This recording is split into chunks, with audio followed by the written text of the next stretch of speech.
the broad outline of tax reform has to do with broadening the tax base, that is getting rid of loopholes, and then taxing at lower rates than we currently do. So broad-based low rates is the mantra, if you will. Reagan did that in the context of income tax reform, and he did it quite well. The top rate came down from 70 to 28% during his administration, and the base was expanded to close a variety of loopholes. I think that's the direction we want to go right now in the income tax, try to broaden the base, use the revenues we've gained there, in part to cut rates, in part to pay off the deficit. But the tax reform has to start with getting all the loopholes out of the system, and that's why it never starts, because people don't like to give up their particular loopholes. And that's why we need White House leadership saying, we are going to do this. You can be on the bus or off the bus, but this is where we're going, and we need your support. Obama's tax panel has 3 challenges, all of them extraordinarily difficult. One of them is the standard set of issues that any tax reform panel has. The current system is too complicated, it's inefficient, it's inequitable. We need tax reform to fix the system.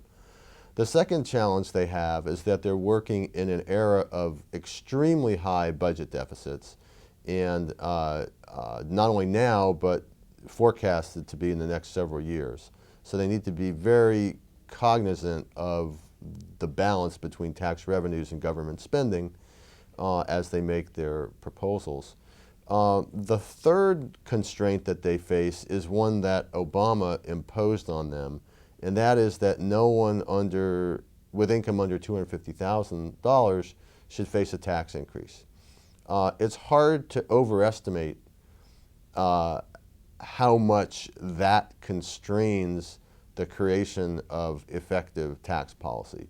So because of the 3 big constraints that the panel faces, in particular the third one, I'm not very optimistic that they're going to be able to come out with meaningful reforms that could put a dent in the concerns that everyone has about the tax system. Believe it or not, burdens on low-income working Americans are very low currently relative to historical standards. In fact, burdens on all Americans are low right now. Taxes are going to represent about 15.5% of the economy this year. That's the lowest level since 1950.